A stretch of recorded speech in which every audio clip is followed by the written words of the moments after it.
What's going on YouTube? In this tutorial, I just want to show you how you can make a dynamic donut chart in Excel that will always show the top 10 of whatever whatever data you're working with in Excel, and that will update and change as you put in or take out data from the range that you're working with. And make sure that you watch until the end to see how you can nest this inside of a filter function to be able to filter out data that you might want to ignore. So here we want to first be able to sort the range. So that way we have whatever range of data they're working with is from largest to smallest. So to do this, we can do equal sort, then open parentheses. So the first argument of the sort function is the array. So what data do we want to ultimately have this graph be made of? We want to have it be made of the sales data, right? And then comma sort index. So what column do you want to sort on? Well, we're only using one column, so you want to sort on this column. Comma sort order. Do you want to have this data be ascending or descending? Well, we want it to be from largest to smallest, right? So we want it to be descending, comma -1. The last argument is true to sort by column or false to sort by row. This isn't relevant for this example, so we're just going to close parentheses. As you can see, your data is sorted from largest to smallest. Now we can nest this inside of a take function to take the top 10 of this data. So this we can do equals take,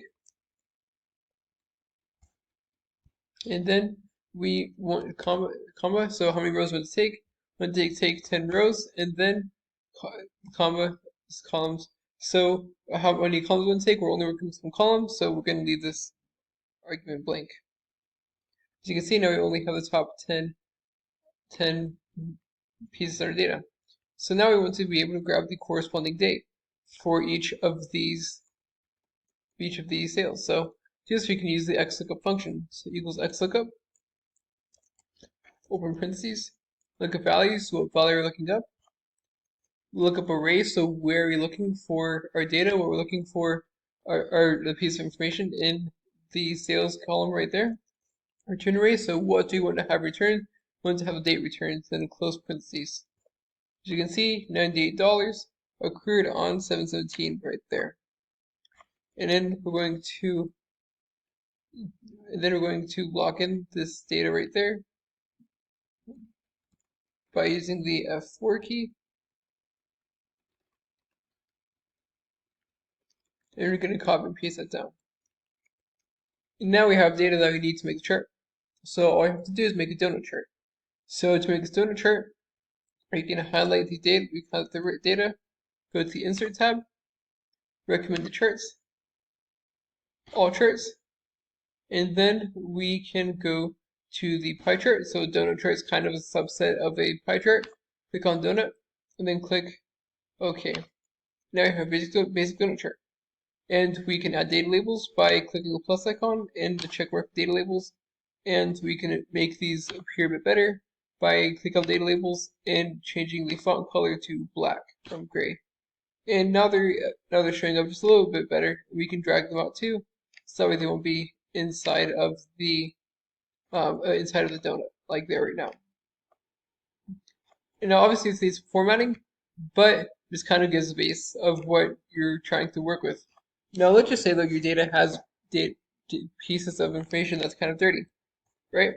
So as you can see, if we have question marks instead of numbers, the range is grabbing these question marks. And if your data is kind of dirty, this can create some issues.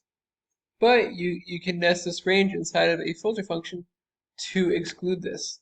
So where we have the array, we can do equals filter, open parentheses. So what do you want to filter?